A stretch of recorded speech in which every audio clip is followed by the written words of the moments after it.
This is big breaking emergency news. A state of emergency has been declared in Springfield, Ohio. The mayor, Rob Rue, has activated emergency powers, and multiple parts of the city have been placed on lockdown. All right, the city is in a crisis mode right now, and the citizens are upset. The citizens are voicing their concerns as well. They just had another town hall meeting and they're worried. So let's get into all the details here really quick, guys. Please just hit that like and hit that subscribe. I'm posting multiple videos a day, keeping you guys updated on all this big urgent news, and it just helps to get these warnings out. I appreciate that. So the mayor of Springfield, Rob Rue, just activated an emergency proclamation, and he is saying it's to, quote, mitigate public safety concerns. And they're worried that there could be, quote, things like civil unrest, quote, cyber threats, and, quote, potential acts of violence that could be happening in Springfield. All right, so they are on high alert right now, and he has activated his emergency powers. All right, the situation is getting a lot worse there, and Springfield is being overwhelmed with this migrant crisis and also with these threats that are attacking the city right now, right? The governor of Ohio has confirmed that there are, quote, many of these threats coming in from overseas, and they are calling in fake threats to schools, grocery stores. A Kroger just got shut down a couple days ago in Springfield because it was experiencing a threat. Hospitals, pregnancy centers, elementary schools. This is happening constantly. This has been going on for a week straight in Springfield now, and the mayor has declared a state of emergency. It says here, quote, this will enable departments to respond more efficiently to emerging risks, including civil unrest, cyber threats, and potential acts of violence. All right, that's what the proclamation said, and Springfield is on high alert right now. I want you to also listen to what the citizens there in Springfield are saying. All right, they are worried and they're concerned about what's happening in their town.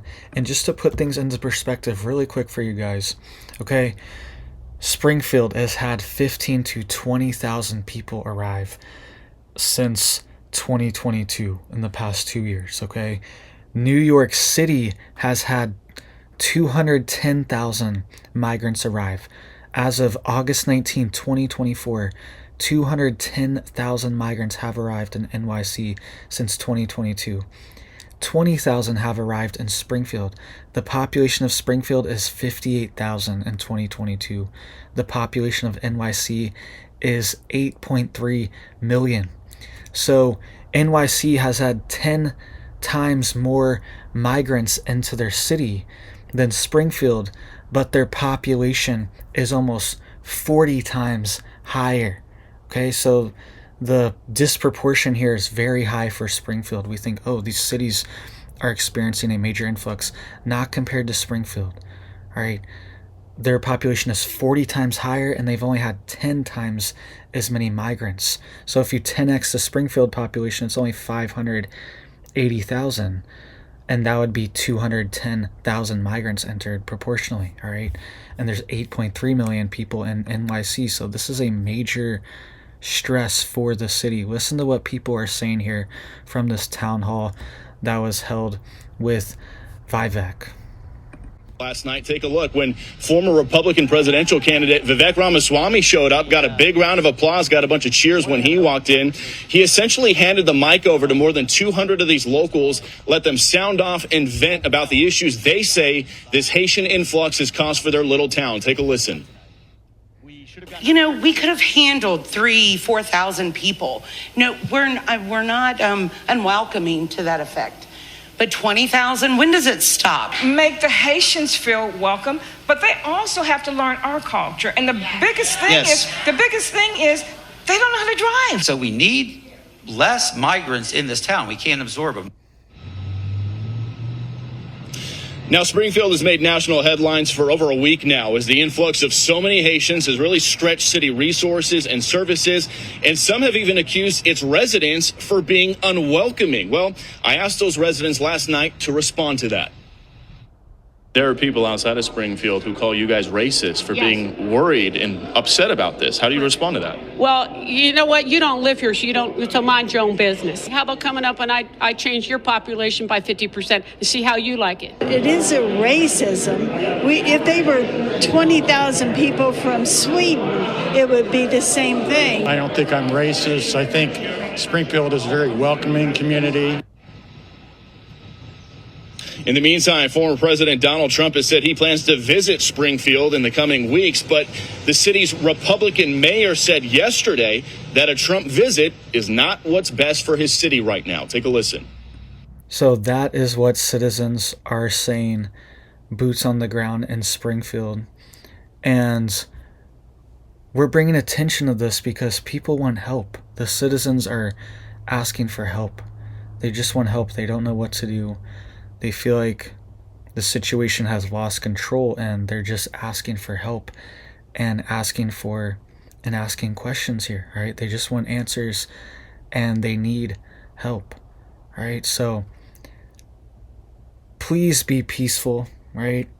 Do not antagonize anyone living in Springfield or harass or anything like that, right? Any type of these threats. I know you guys would never do that, but I just have to put that out there as a disclaimer. Never harass, antagonize, anything like that. Any of these places we talk about here, right? We're just trying to bring light to it to get attention because people are talking, but nobody's listening, okay? But when we bring attention to it like this, they're forced to listen. They're forced to respond and do something. And the governor has sent in hundreds of state troopers to help with the driving problem in Springfield right now. That resident there, she was saying the driving is crazy, right? She's saying people do not know how to drive and it's extremely dangerous. And this one woman I showed a week or two ago now, she was talking about how her mother lost her life from a tragic driving incident here. And the person was never held accountable. They never found out who it was or anything because it was an unmarked car without plates or anything, right? So that's what's going on in Springfield. The governor has also sent millions of dollars in resources to help as well. But the city is being overwhelmed. That's why I wanted to bring up this proportion here for New York City. And think of how much more money New York City has, all right? New York City has billions of dollars in tax revenue, and I highly doubt Springfield, Ohio has billions of dollars, probably millions of dollars, a few million, right? It's probably their tax revenue, maybe tens of millions. New York City is operating with billions of dollars, right? It's one of the most wealthy cities on earth, and they've only had 10 times as many people, migrants, arrive than Springfield, only 10 times, but their population is 40 times larger, and their wealth and their economy is probably even larger than that. All right, it's probably 50 times larger. So let me know what you guys think down below. Let me know if you're in Springfield, all right, if you're seeing anything, and let me know any other cities that you are seeing this crisis happen, right? This is happening all across the country. Multiple different cities are reaching a breaking point.